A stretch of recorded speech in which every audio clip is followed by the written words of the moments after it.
Bienvenidos al canal Destinos Humanos. Muchas gracias por estar con nosotros y por ver nuestras historias. Si tienen el deseo y la posibilidad de apoyarnos, los invito cordialmente a unirse a nuestro Patreon.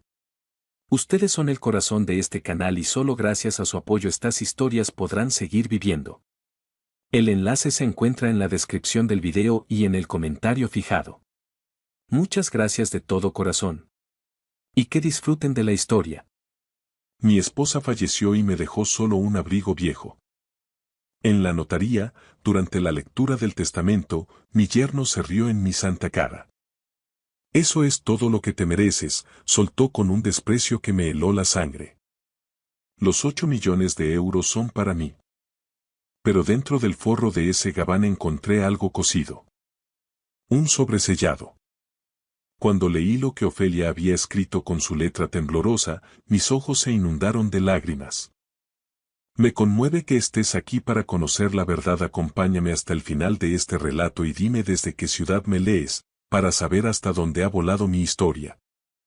Jamás imaginé que el funeral de mi mujer, tras 40 años de vida compartida en nuestro piso de Arganzuela, se convertiría en el escenario de mi mayor humillación.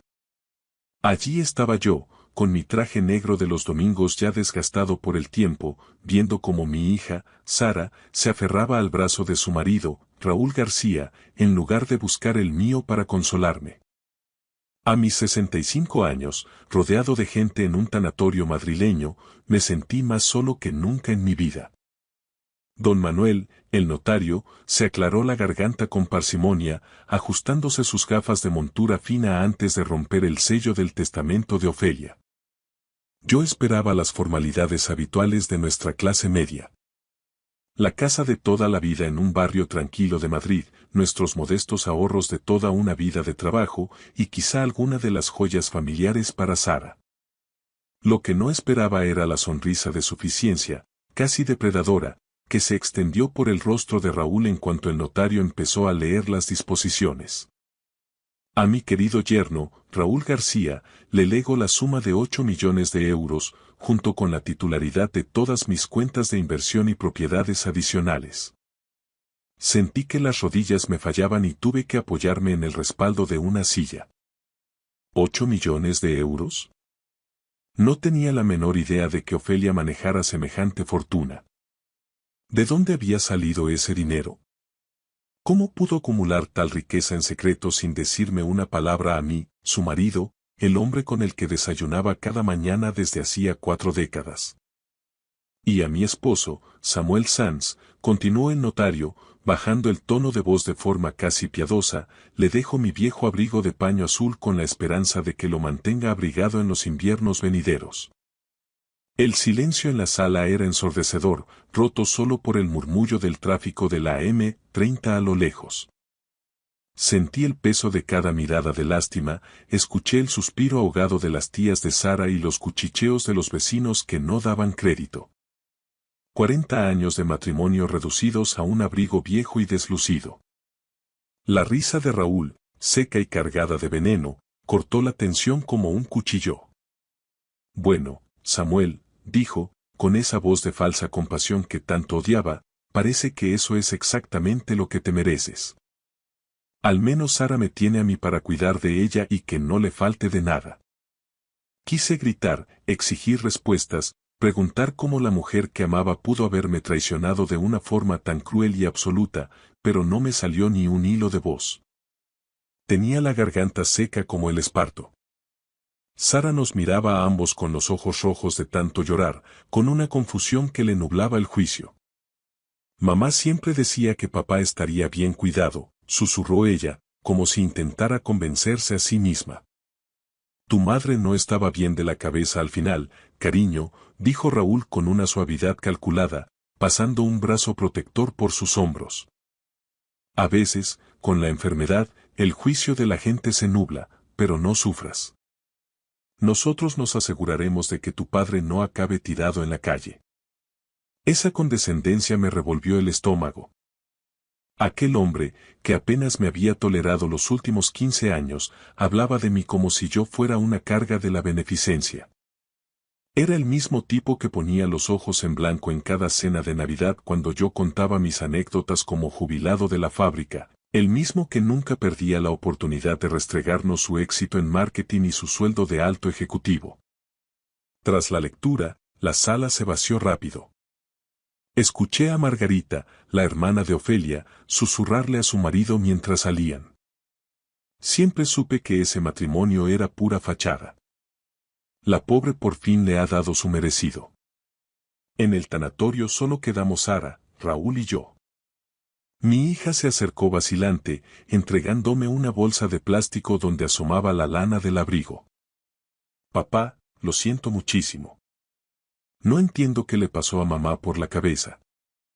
Su voz se quebró y, por un instante, volví a ver en ella a mi niña pequeña y no a la mujer de 37 años que, influenciada por Raúl, se había ido distanciando de mí con los años. No pasa nada, tesoro, mentí, aunque el alma se me caía a los pies. Cogí la bolsa, sintiendo el peso de la tela desgastada. Tu madre tendría sus motivos. Raúl dio un paso al frente, con una máscara de preocupación que no engañaba a nadie. Mira, Samuel, Sara y yo hemos estado hablando. Sabemos que esto es un palo, pero quizás sea el momento de mirar alguna de esas residencias de mayores que hay por la zona. Podemos ayudarte a buscar algo que sea asequible para tu pensión. Esa palabra, asequible, me dolió más que el propio testamento. Ya estaba planeando cómo aparcarme en algún sitio para que no estorbara en su nueva vida de millonario. Apreté la bolsa contra mi pecho con todas mis fuerzas. Sé cuidarme solo, dije con firmeza contenida. Claro que sí, hombre, respondió él con un tono burlón. Solo recuerda que estamos aquí si necesitas algo. Dentro de lo razonable, por supuesto. Mientras se alejaban hacia el aparcamiento, alcancé a oír cómo Raúl le susurraba a mi hija. No te agobies, nena, le echaremos un ojo desde la distancia. Pero no podemos dejar que su bienestar sea nuestra responsabilidad exclusiva. Regresé solo a nuestra casa, un piso que de pronto se sentía frío y ajeno. Cada rincón me recordaba a Ofelia, pero ahora ese recuerdo estaba manchado por la sombra de la traición. ¿Cómo pudo la mujer por la que me deslomé en 2 empleos para que no le faltara nada, la mujer a la que cuidé día y noche durante su tratamiento contra el cáncer, dejarme en la estacada de esta manera? Esa noche me senté en mi sillón orejero con la bolsa delante, temiendo tocar el abrigo. Se sentía como abrir una herida que nunca cerraría. Pero cuando el reloj del pasillo dio la medianoche, finalmente lo saqué. Era tal como lo recordaba. Lana azul marino, un poco comida por el sol, con los codos rosados de tanto apoyar los libros mientras leía. Lo había llevado puesto cada invierno durante 2 décadas. Al sacarlo de la bolsa, noté un peso extraño. Había una rigidez inusual en el forro, un bulto pequeño justo debajo del bolsillo interior. Mi corazón dio un vuelco mientras mis dedos recorrían el contorno de un sobrecosido con hilos invisibles entre la tela. Me temblaban las manos al darme cuenta de que quizá, solo quizá, el último acto de mi esposa no había sido la humillación pública que todos presenciamos, sino algo mucho más profundo y secreto. Apenas pegué ojo esa noche. El abrigo azul marino descansaba sobre la silla de mi dormitorio, como un centinela mudo cargado de secretos. En cuanto los primeros rayos de sol empezaron a colarse por la persiana del piso de arganzuela, no pude aguantar más. Con las manos todavía temblorosas y mis viejas gafas de cerca, me senté en el borde de la cama para iniciar el delicado proceso de descoser el forro. La costura era de una precisión asombrosa. Supe al instante que Ofelia lo había hecho ella misma. Siempre fue una mujer meticulosa con la aguja, capaz de zurcir mis camisas de trabajo hasta que parecían nuevas, incluso cuando yo le decía que podíamos permitirnos comprar algo en las rebajas del Corte Inglés. Al cortar los hilos con sus pequeñas tijeras de bordar de punta fina, el sobre se deslizó con suavidad. Mi nombre estaba escrito en el anverso con su letra familiar, la misma de las listas de la compra del mercado, pero esta vez los trazos parecían más urgentes, más firmes. Dentro encontré 3 folios escritos a mano, apretados, llenos de una verdad que me iba a cambiar la vida. Mi querido Samuel, empezaba. Si estás leyendo estas líneas, es que mi plan ha funcionado y Raúl se cree el vencedor. Te ruego, mi vida, que me perdones por lo que tuve que hacer y por el dolor que sé que esto te ha causado en el alma. Pero necesito que sepas que cada palabra dura, cada desplante y cada momento de estos últimos meses en los que parecía alejarme de ti. Nada de eso fue real. Tuve que soltar la carta sobre mis rodillas y respirar hondo. El aire me faltaba. Descubrí algo sobre Raúl hace 3 meses que lo cambió todo. Ha estado envenenando lentamente la mente de nuestra hija contra ti. La convenció de que te estabas convirtiendo en una carga, de que tu memoria fallaba, de que eras demasiado orgulloso para admitir que necesitabas ayuda profesional. Pero eso no fue lo peor, amor mío. Descubrí que Raúl lleva una doble vida. Tiene otra familia. Las palabras me golpearon como un puñetazo en el estómago. ¿Otra familia? Tuve que leer la frase 3 veces, en voz alta, para que mi cerebro terminara de procesar la magnitud de la infamia. Lleva casado con otra mujer 7 años. Se llama Vanessa y tienen 2 hijos. Un niño de 6 años y una niña de 4. Mantiene un piso de lujo en el Encinar de los Reyes, en la otra punta de Madrid, donde pasa varias noches a la semana con la excusa de sus viajes de negocios. Tengo fotos, documentos bancarios, todo. Pero cuando decidí enfrentarme a él, me amenazó de una forma que todavía me hace temblar mientras escribo esto. Me levanté a la cocina a por un vaso de agua, sintiendo que el suelo se movía bajo mis pies. Raúl García, el yerno ejemplar, el ejecutivo de éxito, era un hombre bígamo y un mentiroso patológico. Volví a la carta con los nervios a flor de piel. Me dijo que si le contaba la verdad a Sara, me declararía mentalmente incapacitada ante un juez. El muy cobarde ha estado documentando cada pequeño despiste que he tenido.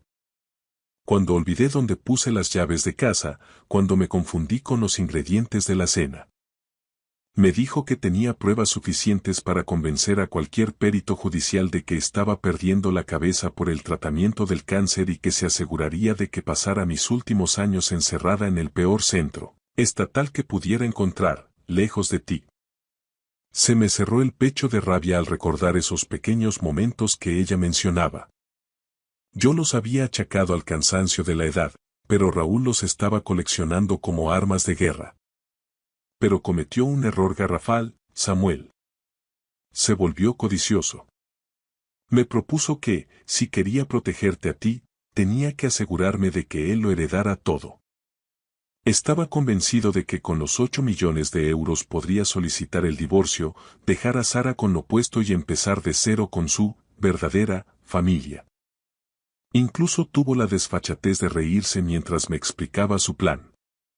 Dijo que nuestra Sara ya se estaba haciendo vieja y que Vanessa era joven, además de haberle dado los hijos que él siempre quiso y que Sara no pudo tener. Sentí náuseas reales. Mi hija estaba casada con un monstruo que planeaba destruirla por dinero mientras se burlaba de su dolor. Sabía que tenía que protegeros a los dos, pero también sabía que si decía la verdad sin pruebas irrefutables, él cumpliría sus amenazas. Así que ideé una estrategia. Fingí creer sus mentiras sobre que tú eras una carga pesada. Actué como si estuviera resentida con nuestro matrimonio delante de él. Sé que te rompió el corazón, Samuel, y me moría por dentro cada vez que te veía sufrir, pero necesitaba que él creyera que tenía el control total. Las lágrimas empañaron mis gafas. Yo pensaba que la estaba perdiendo, que el cáncer le había agriado el carácter hacia mí, pero en realidad me estaba salvando desde la sombra. Los 8 millones son reales, continuaba la carta. Pero no son míos para testar. He estado gestionando la herencia que recibiste de tu padre hace 15 años. ¿Te acuerdas de aquellos 500.000 euros? Con una gestión de inversiones minuciosa y mucho estudio, el capital creció exponencialmente. Ese dinero es legalmente tuyo, fruto de una herencia privativa que yo solo administraba con tu poder. Al dejárselo a Raúl en el testamento, le he puesto la soga al cuello para que se ahorque él solito. Me quedé de piedra. Mi padre, un hombre que trabajó toda su vida en el campo antes de venirse a la capital, nos dejó una herencia que yo siempre consideré modesta.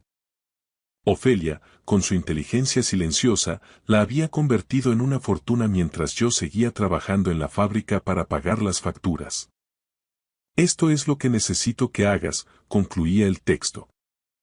En nuestro dormitorio, detrás del rodapié que está suelto bajo la ventana, encontrarás un sobre de Manila. Dentro están las copias de todos los documentos legales que demuestran que el dinero es tuyo por derecho propio, además de las pruebas de la otra familia de Raúl. También hay una grabadora. Él no sabe que he grabado nuestras conversaciones de estos últimos 2 meses.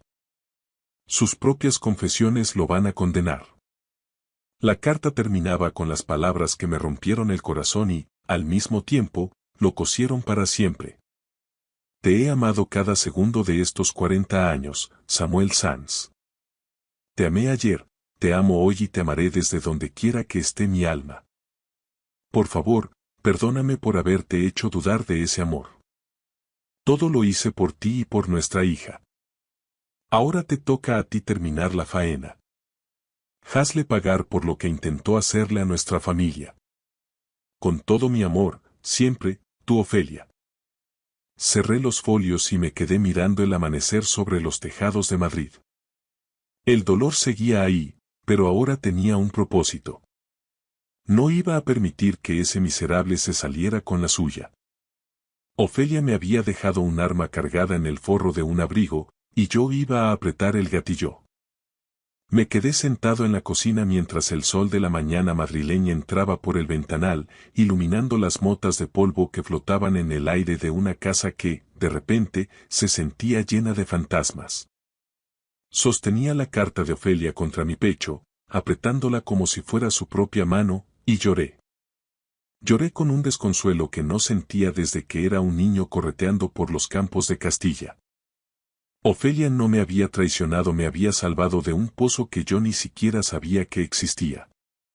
Y ahora, armado con su último sacrificio, yo iba a rescatar a nuestra hija de las garras de ese lobo. Encontré el sobre de Manila exactamente donde ella indicó. Tras el rodapié suelto, un escondite que solo alguien que ha vivido 40 años en las mismas 4 paredes podría conocer. Me senté a la mesa de roble y extendí el contenido. Cada documento era un clavo en el ataúd de la reputación de Raúl. Los extractos bancarios eran asombrosos, mostraban cómo aquellos 500.000 euros iniciales, gracias a la pericia de Ofelia con los fondos de inversión y su austeridad casi sagrada, se habían multiplicado. Ella había sido una auténtica genio de las finanzas, operando en silencio mientras yo creía que solo hacía encaje de bolillos. Pero fueron las fotografías las que me helaron la sangre. La primera mostraba a Raúl saliendo de un lujoso chalet adosado en Las Rozas. Estaba junto a una mujer que no había visto en mi vida. Más joven que Sara, rubia teñida, con ese aire de seguridad que da el dinero ajeno. Le daba un beso de despedida de lo más natural. En el jardín, 2 niños jugaban con un perro. Un niño que era el vivo retrato de Raúl y una niña pequeña con sus mismos ojos oscuros y penetrantes. Había fotos de Raúl en funciones escolares de esos niños, en parques madrileños, celebrando cumpleaños con tartas y globos. Ofelia incluso había conseguido una copia del certificado de matrimonio del registro civil de una provincia cercana, fechado hace 7 años. 7 años. Solo 3 años después de casarse con mi Sara, ese miserable ya había montado su segunda vida. Había contratos de alquiler a su nombre, facturas de la luz, una existencia paralela financiada, muy probablemente, con las expectativas de nuestra herencia. Con manos temblorosas, cogí la grabadora digital que venía en el sobre. Tenía una nota adhesiva pegada con la letra de mi mujer. Escucha esto, Samuel, pero prepárate. Sus palabras te dolerán en el alma, pero Sara necesita la verdad desnuda para poder despertar. Pulsé el botón y la voz de Raúl salió nítida, despojada de su máscara de yerno perfecto. Mira, Ofelia, ya estoy harto de este teatro, decía Raúl con un tono gélido. Sara se está haciendo vieja, es una pesada y, sinceramente, un lastre para mis ambiciones. Vanessa es todo lo que Sara dejó de ser hace mucho. Joven, guapa y sin complicaciones. Además, ella me ha dado los hijos que siempre quise, no solo una hija que probablemente acabará siendo tan inútil y mediocre como su padre. La voz de mi esposa respondió, quebrada por la enfermedad pero valiente. ¿Y tus votos con Sara? ¿Y la vida que habéis construido en estos 15 años? Raúl soltó una carcajada que me revolvió las tripas. ¿Qué vida? ¿Vivir en este barrio de obreros, fingiendo que me interesa su trabajito de profesora de primaria? La única razón por la que he aguantado tanto es porque sabía que en esta familia terminaría habiendo dinero. Y ahora que tú vas a ayudarme a heredarlo todo por las buenas, por fin podré ser libre y darle a mi verdadera familia la vida que se merece. ¿Y Samuel?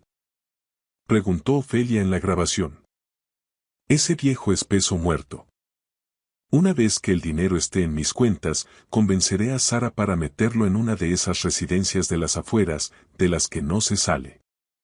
¿Qué narices? Samuel fuma y tiene la tensión alta. A lo mejor hasta le ayudo a tener un pequeño accidente. Los infartos son tan comunes a su edad, nadie haría preguntas incómodas.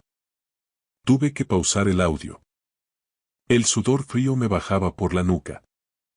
Ese hombre se había sentado a mi mesa cada domingo, había bebido mi vino y me había llamado suegro mientras planeaba, literalmente, mi asesinato para quedarse con un dinero que nunca fue suyo. Reanudé la grabación. Raúl detallaba cómo había estado manipulando a Sara, diciéndole que yo empezaba a tener demencia senil para que ella no confiara en mi palabra cuando él decidiera dar el paso final.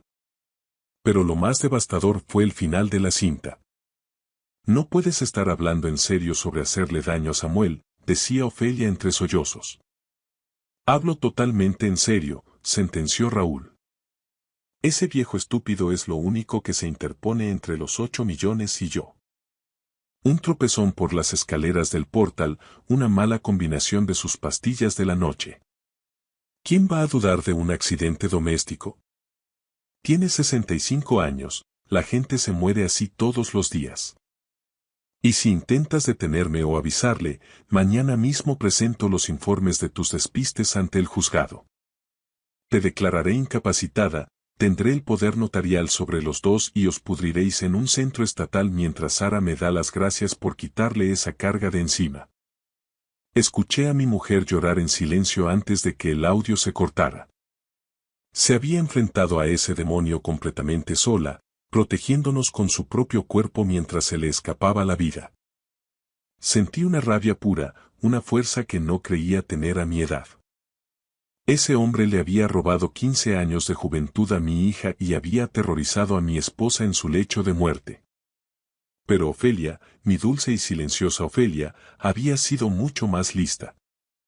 Le había hecho creer que tenía la victoria en la mano mientras tejía la red que lo llevaría directamente a la cárcel.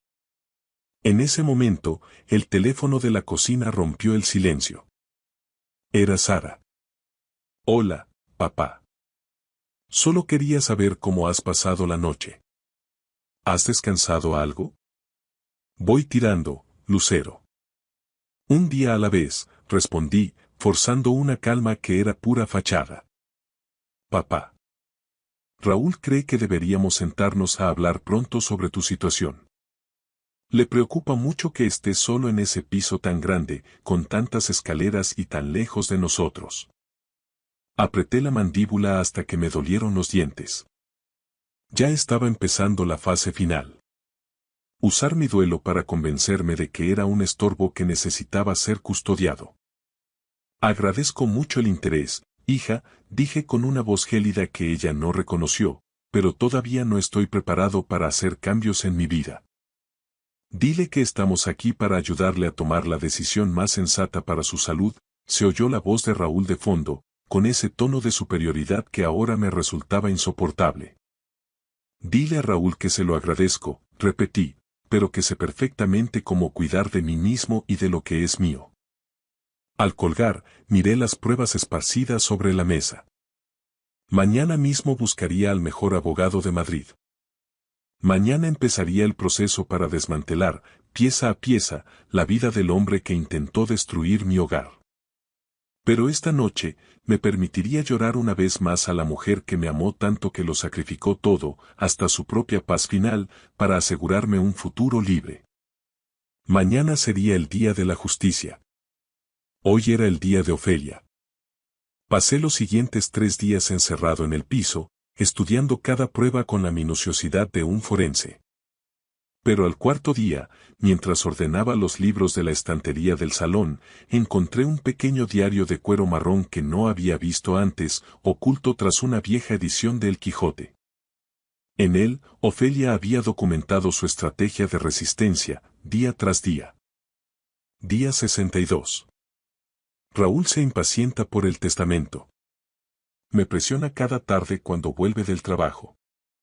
Le he dicho que necesito tiempo para que el cambio parezca algo natural ante el notario, un arrebato de lucidez o de locura.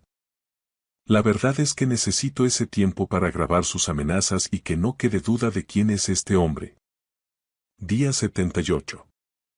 He pillado a Raúl manipulando el pastillero de Samuel en el baño. Decía que buscaba una aspirina para el dolor de cabeza, pero estaba contando las pastillas del Sintrom y las de la tensión. Esta noche voy a cambiar la caja de seguridad de los medicamentos y la guardaré bajo llave. No voy a permitir que este monstruo le ponga un dedo encima a mi marido. Se me heló la sangre. Ofelia me había estado guardando las espaldas en silencio, protegiéndome de un posible envenenamiento o un error de medicación, mientras yo, sumido en mi tristeza, me sentía herido por lo que creía que era su frialdad. El último registro del diario revelaba la genialidad absoluta de su plan. Día 91. Mañana iré a la notaría para firmar el testamento falso, el que Raúl cree que lo hará rico. El notario me mira con lástima, cree que estoy cometiendo un error fatal, pero le he obligado a guardar silencio bajo secreto profesional sobre el testamento real, el auténtico, que ya está custodiado en la caja de seguridad del Banco Santander. Ese es el que te lo deja todo a ti, Samuel. Raúl cree que el documento de mañana lo convierte en millonario, pero en realidad lo convierte en un delincuente. En el momento en que intente reclamar un céntimo de ese dinero, que legalmente es tuyo por herencia privativa, estará cometiendo un fraude de ley. Y con las pruebas de su bigamia y sus coacciones, no saldrá de la cárcel en muchos años. Me quedé asombrado ante la lucidez de mi mujer. No solo me había protegido, sino que había construido una jaula de acero que saltaría en cuanto Raúl diera el primer paso en falso. El sonido del teléfono fijo interrumpió mis pensamientos. Era Sara otra vez. Papá, necesito hablar contigo urgentemente. ¿Puedo ir a verte? Pero escúchame bien. Por favor, no le digas a Raúl que te he llamado. Necesito que estemos a solas. Sara llegó al cabo de una hora con unas ojeras profundas y el pelo recogido con una pinza de cualquier manera. Ella, que siempre había sido impecable y elegante como su madre, se veía hoy deshecha, con el alma en un hilo. Papá. Empezó a decir mientras nos sentábamos en la cocina, ¿Raúl te ha dicho algo sobre el estado mental de mamá en sus últimas semanas de vida? ¿Qué tipo de cosas, hija? Pregunté con cautela, midiendo cada palabra. Dice que mamá estaba confusa por la medicación, que ya no regía bien y que por eso tomó esa decisión tan absurda de dejarte solo el abrigo. Pero papá, yo estuve con ella cada tarde en el hospital y la veía lúcida. Muy cansada, sí, pero con los ojos más despiertos que nunca. Era exactamente lo que Ofelia había predicho en su diario. Que Raúl usaría la excusa de la demencia para justificar el testamento ante nuestra hija. Tu madre fue muchas cosas al final, Sara, dije mirándola fijamente, pero confundida no fue una de ellas. De hecho, me pareció que tenía una determinación que no le veía desde que éramos jóvenes. Sara asintió, y un par de lágrimas rodaron por sus mejillas. Yo también lo creo. Pero Raúl insiste. Me está presionando para que le firme unos poderes para acceder al dinero de la herencia de inmediato. Dice que no hace falta esperar a que termine el proceso sucesorio en el registro, que él conoce a gente en el banco que puede darnos acceso de emergencia a los fondos. Raúl tenía tanta prisa por cobrar su botín que estaba empezando a saltarse la legalidad vigente en España, dejando un rastro de pruebas de fraude que cualquier abogado de oficio podría rastrear. Sara, ¿por qué me preguntas esto justo hoy? Mi hija se rompió y empezó a sollozar con fuerza. Porque creo que algo va muy mal, papá. Raúl actúa de forma errática. Se encierra en el despacho a hacer llamadas a deshoras, sale de casa de madrugada. Y ayer, buscando unos recibos, encontré unos billetes de avión para Miami ocultos en el bolsillo de su americana. Me dijo que era un viaje de negocios inaplazable, pero eran 4 billetes, papá. 4. 2 a nombre de Raúl García y una tal Vanessa, y otros 2 billetes infantiles para un tal Marcos y una tal Elena. El silencio volvió a reinar en la cocina de Arganzuela. Sara, por su cuenta, había tropezado con la punta del iceberg de la doble vida de su marido. Mi mujer sabía que nuestra hija era demasiado inteligente para ser engañada eternamente. ¿Qué crees que significan esos billetes, Lucero? Creo que mi marido tiene otra familia, susurró con la voz quebrada. Creo que me ha estado mintiendo durante años mientras yo me sentía culpable por no poder darle hijos. Y creo que mamá lo descubrió. Sentí un orgullo inmenso por la fortaleza de mi hija en medio del desastre. ¿Y qué piensas hacer ahora? No lo sé todavía. Si lo enfrento sin estar segura y me equivoco, perderé lo poco que me queda. Pero si tengo razón. Apretó los puños. Ya me he puesto en contacto con un detective privado aquí en Madrid. Va a investigar esos nombres y esa dirección de las rosas que encontré en su historial del GPS. Es lo más sensato que podías hacer, tesoro. Sé fuerte. Al irse hacia la puerta, Sara se volvió y me miró con una mezcla de arrepentimiento y rabia. Papá, siento mucho lo que pasó en la notaría. Nada de esto tiene sentido. Y si descubro que Raúl manipuló a mamá para quedarse con ese dinero, te juro por lo más sagrado que lo va a pagar muy caro. Se marchó dejando la promesa de justicia en el aire. Sentí pena por el dolor que le esperaba, pero también una anticipación casi eléctrica. El círculo se estaba cerrando sobre Raúl. El muy necio no tenía ni idea de que su mayor amenaza no era el viejo inútil al que quería quitarse de en medio, sino la red invisible tejida por la mujer que lo superó en ingenio y valor incluso antes de dar su último suspiro. El detective privado madrileño que contrató Sara trabajó con una rapidez quirúrgica. En apenas una semana, dejó sobre la mesa una carpeta de piel con el sello de su agencia. Raúl García llevaba una doble vida desde hacía 7 años. Vanessa no era una simple amante, era su esposa legal ante el registro civil. Su matrimonio con mi hija no era más que un fraude absoluto, un decorado de cartón piedra. Sara me llamó un martes por la tarde con la voz empañada por el llanto y la rabia. Papá, ¿puedes venir a casa? Necesito que estés aquí cuando confronte a Raúl. No puedo hacerlo sola. Llegué al chalet donde vivían.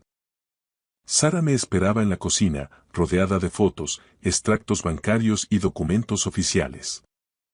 Parecía haber envejecido 10 años en una semana. La luz de sus ojos se había apagado para dar paso a una determinación gélida. Mira esto, papá, me dijo, deslizándome el certificado de matrimonio original. Raúl se casó con esa mujer, Vanessa, en una ceremonia civil en Guadalajara 2 meses antes de nuestra boda en Madrid. 2 meses. Papá, legalmente ni siquiera soy su esposa. He vivido 15 años en una mentira administrativa y emocional. Me senté a su lado, fingiendo asombro para no revelar aún el secreto de Ofelia. Había fotos de la Casa de las Rosas, registros escolares de los niños, cuentas bancarias conjuntas con la tal Vanessa. Y hay más, continuó Sara, con un hilo de voz. Nos ha arruinado. Ha pedido una segunda hipoteca sobre esta casa sin que yo me diera cuenta, falsificando mi firma. Nuestros ahorros han volado, todo ese dinero ha servido para mantener a su otra familia mientras él esperaba como un buitre a que mamá muriera para dar el gran golpe con los 8 millones. En ese momento, escuchamos la puerta principal. La voz de Raúl sonó animada, con esa alegría impostada que ahora me resultaba nauseabunda. Sara, cariño, ya estoy en casa. Siento el retraso, la reunión en la oficina se ha alargado más de la cuenta. Nos miramos fijamente. Sara respiró hondo, enderezando la espalda. Estamos en la cocina, Raúl. Mi padre está aquí con el café. Entró con su sonrisa de comercial de éxito, pero el gesto se le congeló en la cara al ver el despliegue de papeles sobre la mesa de granito. Sus ojos saltaron del rostro de Sara al certificado de matrimonio de Guadalajara. La máscara de yerno perfecto se agrietó y se cayó al suelo, revelando al depredador que llevaba dentro. ¿Qué significa esto?, preguntó con una voz tensa, despojada de toda calidez. Es tu acta de matrimonio real, Raúl. El de Vanessa, firmado 2 meses antes de nuestro sí, quiero. No me llames Sara. No tienes derecho. Se quedó pálido, pero su mente de tiburón intentó buscar una salida de emergencia. Sara, escucha, puedo explicártelo todo. Fue un error de juventud, yo quería decírtelo. ¿Explicar qué? ¿Que tienes otra mujer y 2 hijos a los que mantienes con mi dinero? ¿Qué nos has estado robando sistemáticamente mientras planeabas abandonarme en cuanto cobraras la herencia de mi madre? La expresión de Raúl cambió por completo. El hombre que surgió entonces era el mismo de las grabaciones. Frío, calculador y cruel. Bien, dijo, irguiéndose y recuperando su tono de superioridad. ¿Quieres la verdad descarnada? Aquí la tienes. Sí, estoy casado con Vanessa. Sí, Marcos y Elena son mis hijos. Y sí, planeaba dejarte hace años. Solo me quedé por el dinero de tu familia. Soy un hombre práctico, Sara. Tienes 37 años y ya no eres la mujer interesante de la que me encapriché. Vanessa tiene 28, es joven, ambiciosa y me ha dado los hijos varones que tú no fuiste capaz de darme. Cada palabra era un dardo envenenado, pero Sara se mantuvo firme como una roca. Vete de aquí, dijo ella en un susurro cargado de odio. Oh, me iré, no te quepa duda, replicó Raúl con una sonrisa cínica. Pero me voy con lo que es mío por testamento. Los 8 millones de euros. Ya he hablado con mi abogado y mañana mismo inicio los trámites para reclamar los fondos. La semana que viene estaré en Miami con mi verdadera familia, empezando la vida que me corresponde. Era mi momento. Me puse de pie lentamente, sintiendo el peso del abrigo invisible de Ofelia dándome fuerzas. En realidad, Raúl, dije con una calma que lo descolocó, no te vas a llevar ni un solo céntimo de este país. Él me miró con un desprecio infinito. No te metas, viejo. Esto te queda grande. Vuelve a tu piso de obrero y deja que los profesionales nos encarguemos de las finanzas. Saqué un sobre grueso del bolsillo de mi chaqueta. Me mete y mucho. Verás, esos 8 millones nunca fueron propiedad de Ofelia. Eran, y son, míos. Su cara de suficiencia vaciló por primera vez. ¿De qué narices estás hablando? Extendí sobre la mesa los registros bancarios originales del Banco Santander. Estos son los registros de inversión de la herencia de mi padre. Ofelia solo gestionaba los fondos con un poder notarial, pero el capital era de origen privativo mío. Ella nunca fue la dueña legal, solo hizo crecer mi patrimonio. Cada euro que hay en esas cuentas me pertenece a mí, Samuel Sanz, por derecho de sangre y de ley. Raúl se puso blanco como el papel, su arrogancia se desvaneció en un segundo. Es imposible. El testamento de Ofelia lo decía claramente. Ella me lo legó todo a mí delante del notario. El testamento que viste en la notaría fue una representación teatral, continué. Ofelia sabía que la estabas coaccionando, así que preparó un documento falso para que te confiaras. El testamento real, el que tiene validez legal y que ya ha sido presentado en el registro de últimas voluntades, me lo deja todo a mí y a Sara. Tú no apareces ni en las notas al pie. Sara me miró, con el corazón en un puño. Papá, ¿cómo sabías todo esto? Le entregué la carta que encontré en el forro del abrigo. Tu madre me dejó mucho más que una prenda vieja para el frío, Lucero. Me dejó la verdad y el arma para protegernos. Mientras Sara leía con avidez, su rostro pasaba de la incredulidad a una furia sagrada. Miró a Raúl con el asco que se le tiene a una alimaña.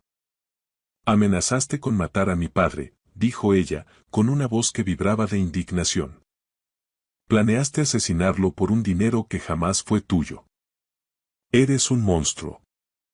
Raúl perdió la compostura y empezó a sudar frío.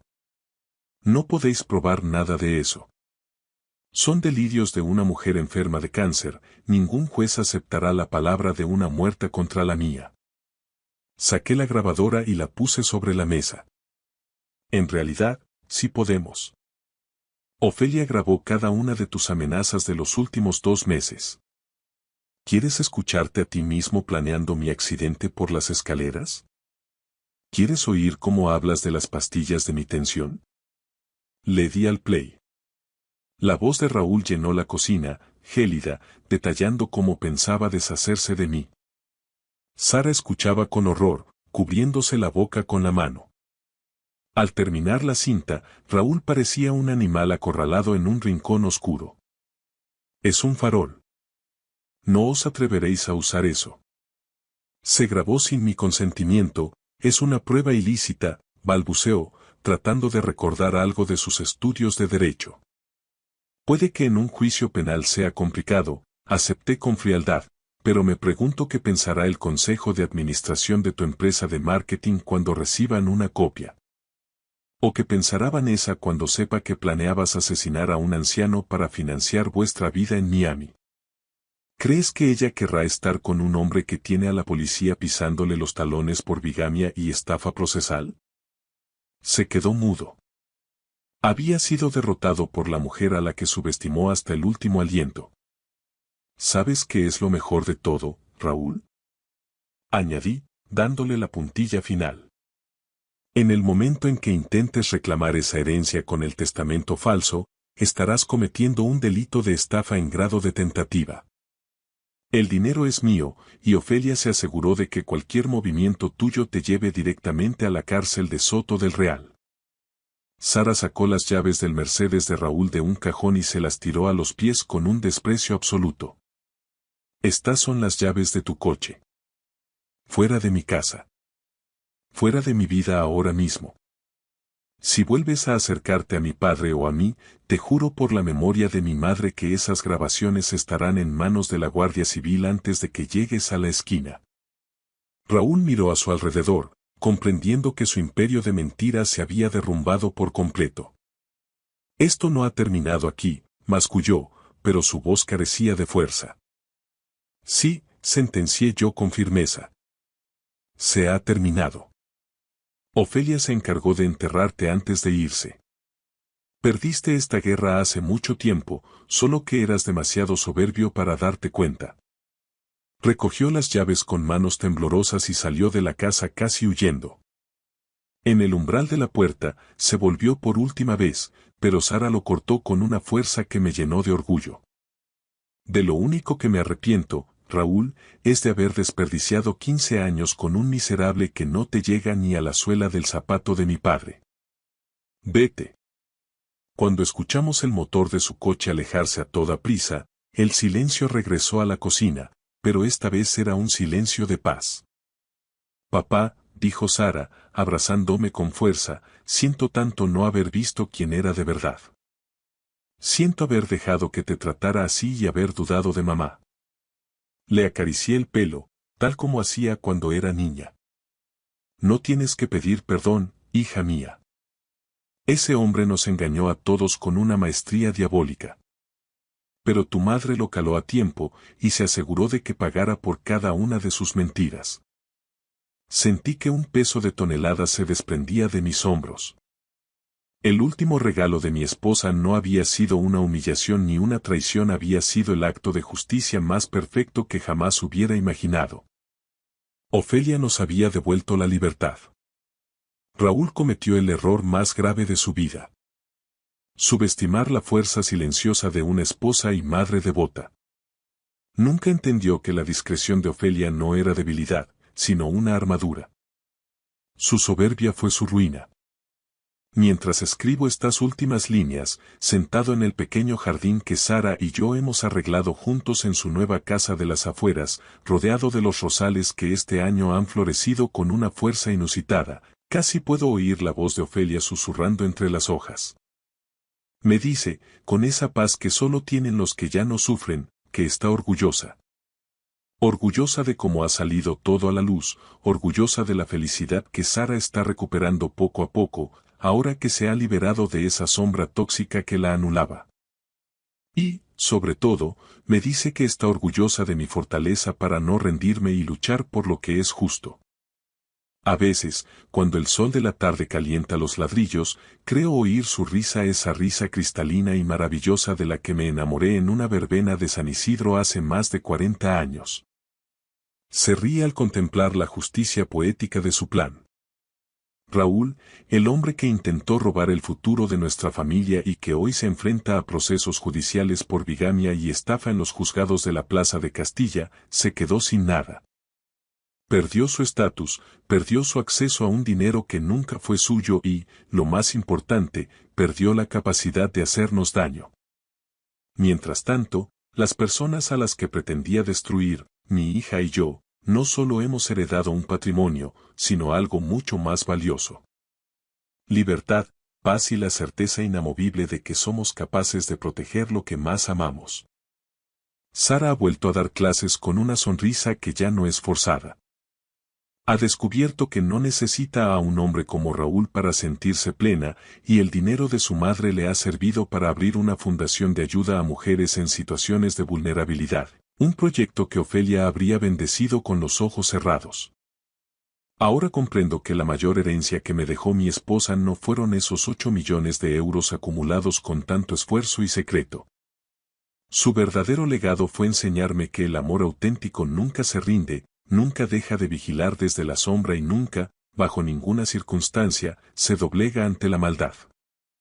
Ese es un patrimonio que vale más que cualquier fortuna depositada en un banco, y es el tesoro que llevaré conmigo, como un abrigo de lana cálida, durante todos los años que me queden de vida. Al final, irónicamente, Raúl tenía razón en una sola cosa. Todo se trataba de la familia. Solo que el pobre necio nunca llegó a entender lo que esa palabra significa realmente en el corazón de un hombre y una mujer que se han amado de verdad. Gracias por acompañarme hasta el final de este relato desde tu ciudad. Espero que, al igual que yo, ahora sepas que a veces, bajo el forro de lo más humilde, se esconden las verdades más grandes. Me llamo Gabriel Ferrán. Tengo 62 años y, hasta hace poco, creía que la vida me había sonreído tras jubilarme de mi pequeña empresa de logística en Madrid. Esa mañana del 16 de diciembre, un sábado frío en mi casa de la Sierra de Guadarrama, todo parecía transcurrir con la calma habitual. El suelo estaba cubierto por una fina capa de escarcha y yo solo pensaba en tomarme mi café mientras leía el periódico en la tableta. No planeaba nada más complicado que ir a la ferretería por un par de herramientas.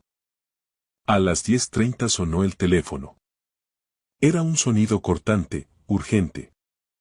En la pantalla aparecía el nombre de Lucía, mi nuera. Al descolgar, solo escuché sollozos rotos. ¿Lucía? ¿Qué pasa? ¿Dónde está Adrián? Pregunté, sintiendo un vuelco en el estómago. Suegro, es Adrián. Ha habido un accidente. Un choque frontal en la A6, logró decir entre gritos de pánico. Está en el Hospital Clínico San Carlos. Dicen que su estado es crítico. Tienes que venir ya, por favor. No saben si pasará del mediodía. Sentí que la habitación daba vueltas. Mi taza de café golpeó la encimera, derramando el líquido oscuro sobre el mármol. Mi pecho se apretó. A mis 62 años, mi corazón aún no sabía manejar el miedo de esa manera. Adrián, mi hijo. Recordé cuando cumplió los 18 y le enseñé a conducir mi viejo Seat, sus manos temblorosas sobre el volante y mi mano en su hombro diciéndole: confío en ti, hijo. Ahora, ese mismo hijo estaba luchando por su vida a 1 hora de distancia. Date prisa, por favor, suplicó ella antes de colgar. No lo pensé. Subí corriendo al dormitorio y agarré la mochila que estaba sobre la silla junto a la ventana. Lucía la había preparado el día anterior, cuando pasaron a visitarme. Me dijo que deberíamos hacer un viaje juntos pronto y que me dejaba algunas cosas listas por si acaso. Qué detallista, pensé en aquel momento. Sin mirar el contenido, metí una muda de ropa, calcetines y el cargador del móvil. La mochila pesaba más de lo que recordaba, pero no me importó. Bajé las escaleras, cogí las llaves de mi Lexus S350 azul y salí al garaje. Lancé la mochila al asiento del copiloto y arranqué. El motor rugió suavemente. No esperé a que se calentara, salí quemando neumáticos sobre la nieve hacia la autovía, con las manos apretando el volante con una fuerza innecesaria. Aguanta, Adrián. Ya voy. Llevaba casi 1 hora de trayecto cuando empecé a notar algo extraño. El coche se sentía pesado, como si arrastrara un lastre invisible. Había una vibración constante que subía por la columna de dirección, un zumbido que no era el habitual del asfalto. Me dije que sería la alineación o los neumáticos, pero la inquietud no me abandonaba. Tenía la garganta seca. Recordé que Lucía había metido agua en la mochila. Vi una señal de área de servicio a 2 kilómetros y decidí desviarme. El lugar estaba casi desierto, con apenas un par de camiones estacionados al fondo. Aparqué, apagué el motor y abrí la mochila.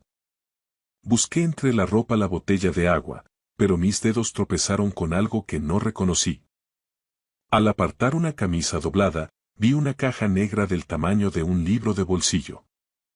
Era metálica, pesada, con finos cables recorriendo los bordes y una pequeña luz LED que parpadeaba lentamente. Rojo.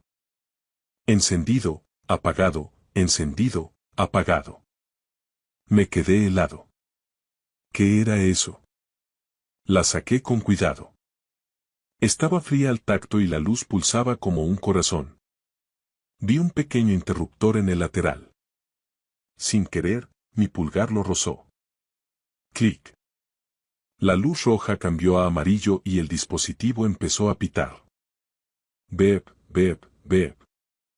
Más rápido que mi pulso, más fuerte que el viento de la sierra. Mis manos se entumecieron. Lo dejé sobre el asiento, intentando buscar una explicación lógica. ¿Un localizador GPS? ¿Una alarma médica? No, nada de eso tenía sentido. Eso no se mete en una mochila por error. Eso se esconde. Y Lucía, la mujer en la que había confiado, lo había puesto ahí. O peor aún. Adrián. Mi mente luchó contra ese pensamiento. Mi hijo no haría algo así. Pero el aparato seguía pitando y recordé la sensación de peso en el coche. Miré mi móvil en el posavasos. Podía llamarlos, preguntar. Pero un instinto primitivo me detuvo. Un frío helador se instaló en mis entrañas. 3 kilómetros atrás había visto un cartel. Cuartel de la Guardia Civil. Envolví el dispositivo en una camiseta, lo metí de nuevo en la mochila y cerré la cremallera. Con las manos temblando, arranqué el coche, pero no volví a la autovía en dirección a Madrid. Giré hacia la salida del cuartel. No llamé a Adrián ni a Lucía. El instinto me decía que las únicas personas en las que podía confiar en ese momento llevaban uniforme. 5 minutos después, entraba en el aparcamiento del puesto de la Guardia Civil. Era un edificio pequeño de ladrillo, con la bandera de España colgando lacia por el frío. Agarré la mochila y caminé hacia la entrada. Dentro olía a café quemado. Un guardia joven levantó la vista y, al ver mi cara y lo que llevaba, se puso en alerta. ¿Se encuentra bien, señor? ¿En qué puedo ayudarle? Puse la mochila sobre el mostrador, la abrí y saqué el objeto envuelto en la camiseta. La luz amarilla parpadeaba a través de la tela. He encontrado esto en mi bolsa, dije con una voz que no reconocía como mía. No sé qué es. El guardia se asomó y su rostro se volvió de papel. Señor, no lo toque. Atrás. Una puerta se abrió detrás de él y salió un hombre de unos 50 años, de ojos afilados y pelo canoso. Llevaba una placa de inspector de la Policía Nacional en el cinturón, debía de estar allí por algún caso conjunto. Su mirada se clavó en el dispositivo y su expresión cambió al instante. Todo el mundo fuera. Ordenó. Su voz cortó el aire como una cuchilla. Ahora. El inspector, que según su placa se apellidaba Vargas, cogió su radio de inmediato. Aquí Vargas. Necesito al TEDx en el cuartel de urgencia. Posible detonador remoto. Repito, posible detonador. Aquellas palabras me golpearon como un puñetazo en el esternón. ¿Detonador? Vargas me miró fijamente. Caballero, necesito que salga fuera ahora mismo. No toque nada más. Lo seguí hacia el exterior, sintiendo que las piernas me fallarían en cualquier momento. ¿Cómo se llama? Preguntó Vargas mientras nos alejábamos. Gabriel. Gabriel Ferrán. Señor Ferrán, ¿de dónde ha sacado ese aparato? De mi mochila. Iba hacia Madrid. Mi hijo está en el hospital. O eso creía. Mi nuera me preparó la bolsa. Vargas levantó una mano para que me detuviera. 15 minutos después, una furgoneta oscura entró en el recinto. Eran los especialistas en desactivación de explosivos. 2 agentes con equipo táctico entraron, examinaron el objeto y hablaron en voz baja con Vargas. Luego, uno de ellos salió. Inspector, tenemos que revisar su vehículo. Mi Lexus estaba a pocos metros. Los técnicos se acercaron con espejos extensibles para mirar los bajos. Uno de ellos se arrodilló, deslizó una cámara bajo el asiento del conductor y se quedó rígido. Luego se levantó y le hizo una señal a Vargas. Tienes que ver esto. Vargas se acercó, miró y apretó la mandíbula. Se giró hacia mí. Señor Ferrán, venga aquí. Caminé sobre unas piernas que apenas me sostenían. El técnico sostenía el espejo en ángulo bajo mi asiento. Allí, montado en el chasis, había un paquete gris con cables y un pequeño receptor parpadeando. S4, dijo el técnico en un susurro. Casi 2 kilos. Suficiente para pulverizar el coche y a cualquiera que esté dentro. El mundo se inclinó. Me desplomé sobre el bordillo de la acera, con la visión borrosa y el pecho hundiéndose. Vargas se puso de cuclillas a mi lado. Señor Ferrán, ¿quién ha tenido acceso a su coche? Mi hijo. Susurré, y su mujer. Pero no. Son mi familia. ¿Dónde están ahora? En el Clínico San Carlos. Adrián tuvo un accidente esta mañana. Lucía me llamó. Por eso conducía yo hacia allí. Los ojos de Vargas se entrecerraron con sospecha. Señor Ferrán, Creo que debería llamar a ese hospital ahora mismo. Me tendió su propio teléfono. Con las manos dándome espasmos, marqué el número de urgencias del clínico. Servicio de admisión de urgencias, dígame, respondió una voz neutra. Mi hijo. Mi voz se quebró. Adrián Ferrán. Ha entrado esta mañana por un accidente de tráfico. Está crítico. Hubo una pausa eterna mientras consultaban los registros. Lo siento, señor. No tenemos a ningún paciente con ese nombre. No ha habido ingresos que coincidan con esa descripción en todo el día. El teléfono se me resbaló de la mano y golpeó el asfalto con un sonido seco. Vargas lo recogió y cortó la llamada. Se sentó a mi lado en el bordillo.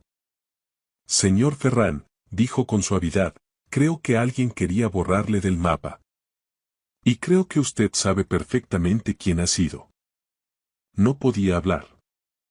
No podía respirar. Todo había sido un montaje. La llamada, el pánico, el amor en la voz de Lucía cuando me suplicaba que me diera prisa. Todo era una trampa para que me quedara solo en la carretera, conduciendo rápido y desesperado hacia mi propia muerte. Mi hijo. El niño que crié solo después de que su madre falleciera. Él puso la bomba en el coche. Su mujer metió el detonador en mi mochila. Me querían muerto, y casi lo consiguen. Me quedé allí sentado, tiritando, mirando la escarcha y comprendiendo la verdad con una claridad brutal. Cada detalle había sido diseñado. El momento justo, la mentira, la urgencia de la carretera. Contaron con que el amor me cegaría, que el miedo me empujaría a correr y que la velocidad haría el resto. Si no me hubiera detenido, si no hubiera mirado dentro de esa mochila, me habría desvanecido en un silencio de fuego. Hubiera sido otro trágico accidente explicado por las autoridades, quienes nunca habrían sospechado la verdad. Una hora más tarde, me encontraba en el despacho del inspector Vargas.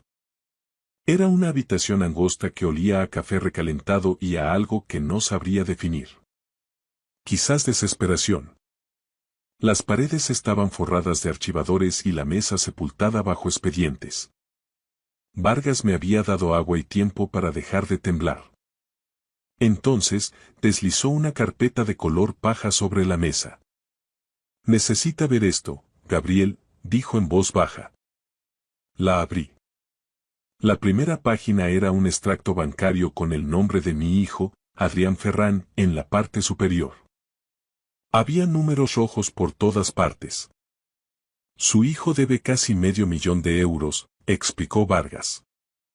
Inversiones en criptomonedas, tarjetas de crédito, apuestas online.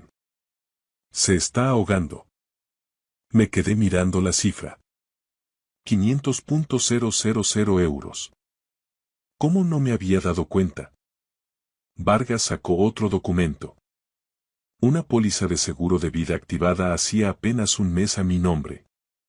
La suma asegurada era de 2 millones de euros. El único beneficiario. Adrián Ferrán. Mis manos se entumecieron de nuevo. Yo no firmé esto. Lo sabemos. Forense ha comparado la firma. Es una falsificación. La caligrafía coincide con la de su nuera, Lucía. Vargas pasó una foto sobre la mesa. Era Lucía, sonriendo, guapa. Ella investigó sistemas de detonación remota en la Internet profunda, descargó manuales de instrucciones, continuó el inspector. Ella planeó esto, señor Ferrán. Cada detalle. Su hijo es débil, Gabriel. No es que sea un criminal nato, es simplemente una realidad. Hundido en deudas, desesperado. Ella le dio una salida y él la tomó. Pensé en Adrián de niño, cuando le enseñé a montar en bici o cuando le ayudaba con los deberes de lengua. Lo crié solo tras la muerte de su madre, le di todo. La casa, el dinero, el afecto. Y así era como me pagaba. Las lágrimas llegaron y no pude detenerlas. Vargas no dijo nada, Simplemente me dejó llorar con el rostro entre las manos. Señor Ferrán, dijo tras un minuto, podríamos arrestarlos ahora por intento de asesinato y fraude, pero se buscarán abogados. Alegarán que el dispositivo falló, que fue un accidente. Podrían estar en la calle en pocos años. Me sequé la cara con el dorso de la mano y lo miré a los ojos. Oh, continuó Vargas, inclinándose hacia adelante, podemos hacerles creer que lo consiguieron. Dejaremos que intenten cobrar el seguro. Los atraparemos en el acto, con pruebas que ningún juez podrá negar.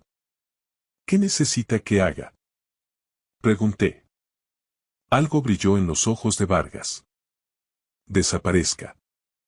Miré la carpeta, las deudas, la foto de Lucía y esa póliza con mi firma falsificada. Me querían fuera del mapa, así que eso es exactamente lo que les daríamos. Dígame el plan, dije. Simularemos su muerte. Un accidente, una tragedia, asintió Vargas. Ellos harán el papel de familia desconsolada. Y cuando entren en la oficina de la aseguradora, cuando sonrían y firmen los documentos, estaremos esperando. Me eché hacia atrás en la silla. Mi hijo, mi propio hijo. Pero ya no era mi niño, era un extraño. Un extraño que intentó borrarme por dinero. Hágalo, sentencié. Vargas se levantó y me estrechó la mano. Y en ese instante, Gabriel Ferrán dejó de existir. Para las 5 de la tarde, habíamos llegado a una cantera de piedra caliza abandonada a las afueras de la ciudad. Un lugar olvidado por el mundo, con acantilados escarpados y caminos que no llevaban a ninguna parte. Mi Lexus azul estaba solo en medio del claro, como un fantasma a punto de convertirse en evidencia. Yo me encontraba detrás de una barrera de hormigón a 200 metros, junto a Vargas y el equipo del TEDx. Un técnico colocó un maniquí de pruebas en el asiento del conductor para simular mi cuerpo. Otro posicionó mi cartera y uno de mis zapatos cerca de la zona del impacto, objetos que sobrevivirían para identificar a la víctima, yo. Señor Ferrán, quizá prefiera mirar hacia otro lado, dijo el jefe de la unidad. No, negué con la cabeza. Necesito ver esto. El equipo terminó los preparativos. Uno sostenía el detonador remoto. Vargas me preguntó si estaba listo. No lo estaba, pero dije que procedieran. Detonación en 5, 4, 3, 2, 1. Apretó el botón. La explosión rasgó la cantera como un trueno. Una enorme bola de fuego naranja y roja brotó de debajo de mi coche, con un humo negro en espiral hacia el cielo. El Lexus se elevó del suelo, dio una vuelta en el aire y cayó convertido en un montón retorcido de metal ardiente. El sonido rebotó en los acantilados, brutal y seco. Sentí la onda de choque en mi pecho. Se suponía que ese debía ser yo. Ardiendo, borrado, desaparecido. Mis rodillas flaquearon. Vargas puso una mano en mi hombro y me preguntó si estaba bien. No estaba seguro de si volvería a estarlo alguna vez. 2 horas después, me encontraba en un piso franco al otro lado de la ciudad. Un apartamento pequeño de paredes beige y muebles insulsos, el tipo de lugar en el que nadie se fija. Vargas me dijo que no saliera y que no usara el teléfono. El mundo debía creer que me había ido. Encendió la televisión y puso las noticias locales. Allí estaba. Una foto de mi coche ardiendo en el arcén de la autovía. Última hora, decía la presentadora. Gabriel Ferrán, de 62 años, empresario jubilado, ha fallecido esta tarde en una explosión de su vehículo en la A6. Las autoridades investigan las causas, aunque los primeros informes sugieren un posible fallo mecánico. El señor Ferrán viajaba solo y le sobreviven su hijo y su nuera. Mi foto apareció en pantalla, una de hace 5 años, sonriente. Debajo, un texto blanco. In Memoriam 1962 a 2024. Me quedé mirando mi propia cara, mi propio final. No parecía real. Vargas quitó el sonido. Ahora esperamos. Los vigilaremos. Tendrán que reaccionar, interpretar el papel de familia devastada.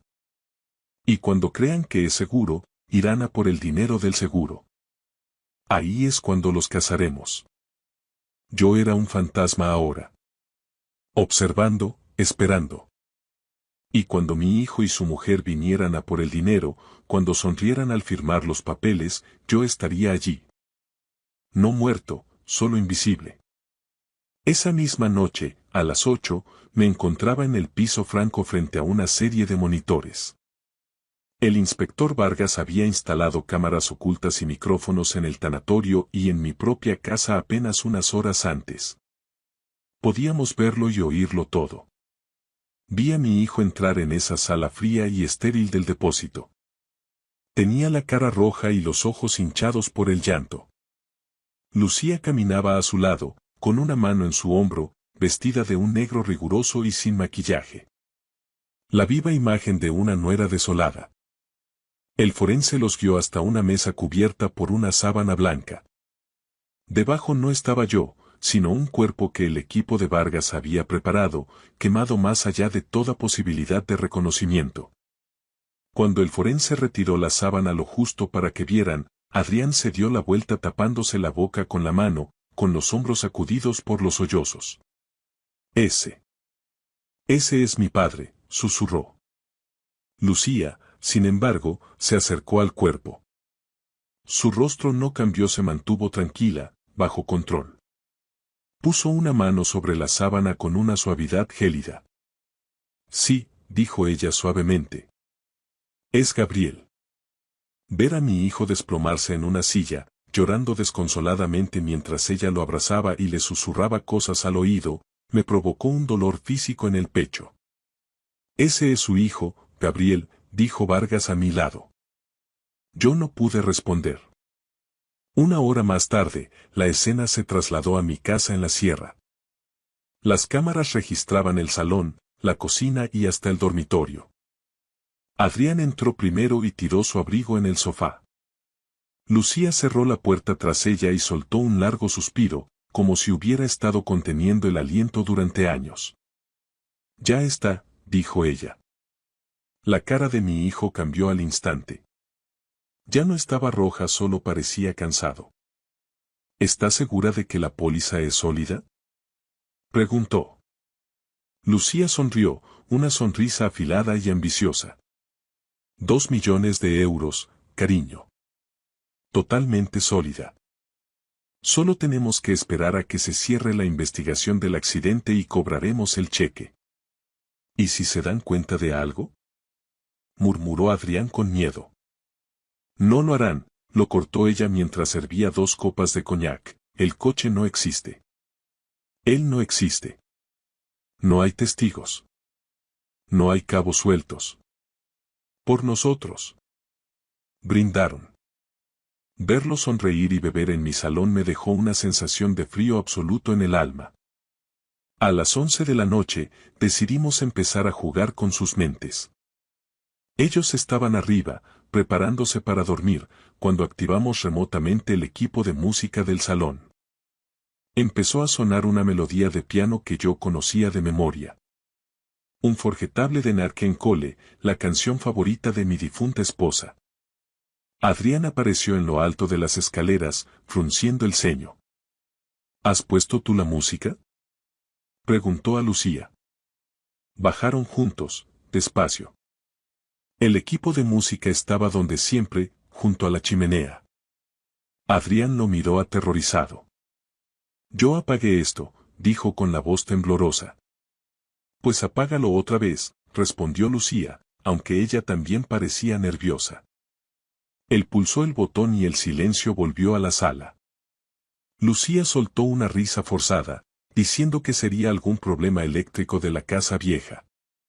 Pero Adrián no dejaba de mirar alrededor como si buscara a alguien en las sombras. Estamos plantando la semilla de la duda, comentó Vargas desde el piso franco, mañana apretaremos más. El domingo por la noche, Adrián se fue a la cama temprano, seguido por Lucía. No sabían que el equipo de Vargas había entrado en la casa mientras ellos salieron a cenar. Vi a través de la cámara del dormitorio cómo Adrián se metía en la cama y, al acomodar la almohada, sintió algo duro. Metió la mano y sacó el detonador, el mismo dispositivo negro que él mismo había escondido en mi mochila. La luz amarilla parpadeaba de forma constante y, pegada a la parte superior, había una nota escrita a mano. Se te olvidó apagar esto, hijo. Papá. Adrián soltó un grito de puro terror y lanzó el aparato al otro lado de la habitación. No, no, no. Chillaba. Lucía entró corriendo, pálida como la cera. ¿Cómo ha llegado esto aquí?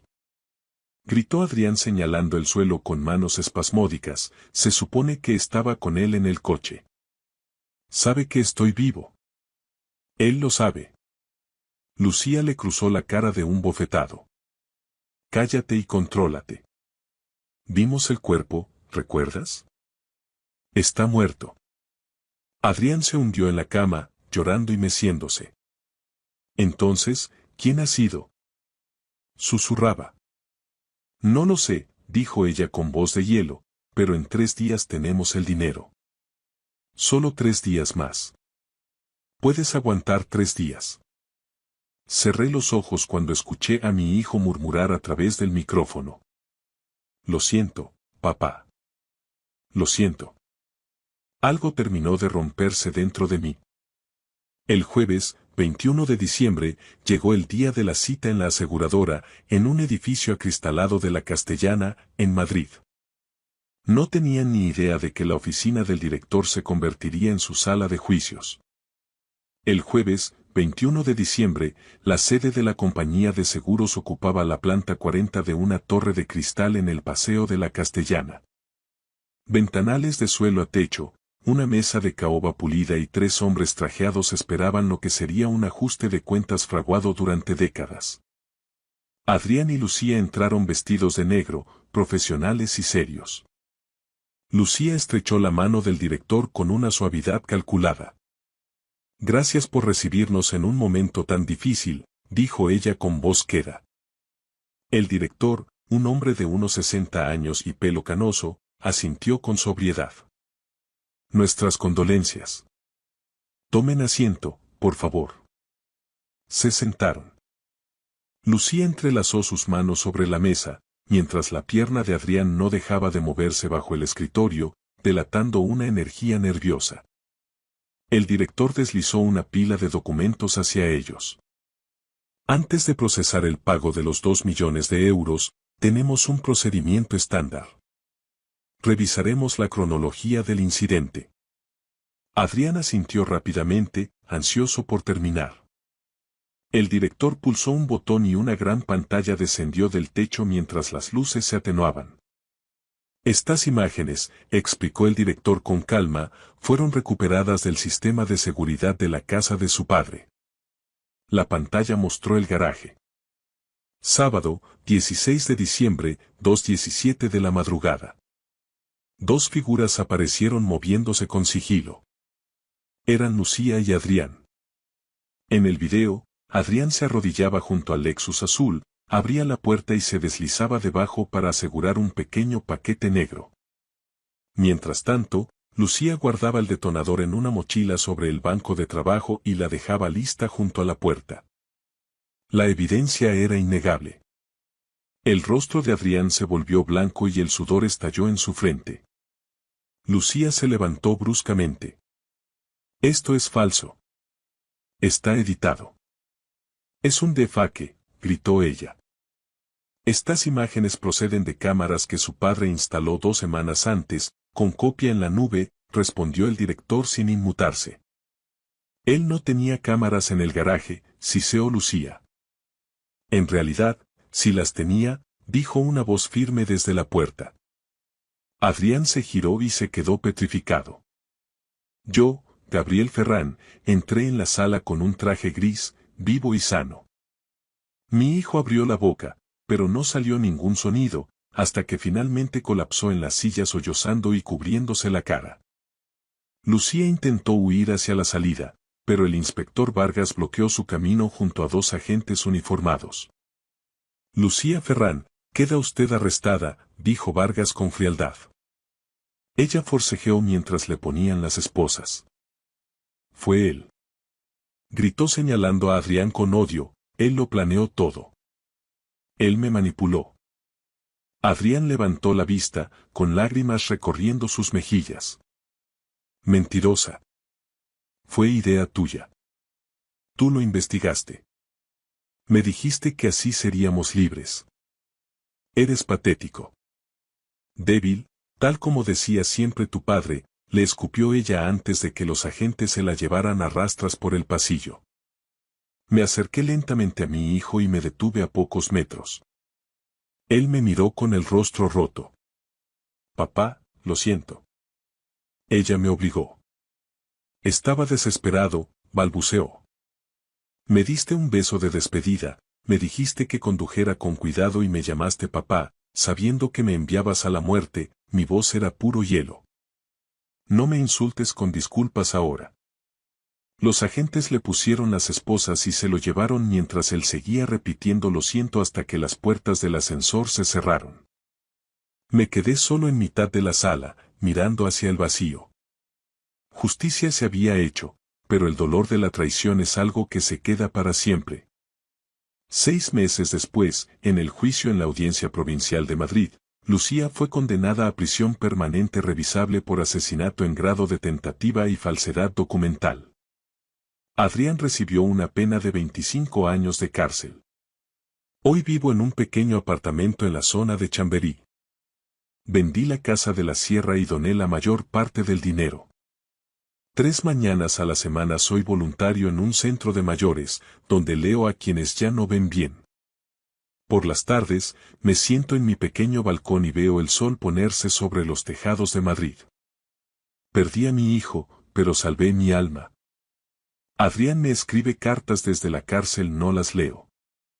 Él y Lucía están envejeciendo entre rejas, solos y olvidados. Y yo, Gabriel Ferrán, por fin soy libre. Esta es mi historia real, un recordatorio de que el dinero corrompe y que la avaricia es un veneno que destruye familias. Aprended de mi error. No confiéis ciegamente y recordad que nada en esta vida, ninguna herencia, vale más que la integridad. Gracias por escuchar mi historia hasta el final. Si resonó contigo, dale like, escribe en los comentarios qué fue lo que más te tocó y no olvides decir de dónde eres. Suscríbete al canal, vienen muchas más historias.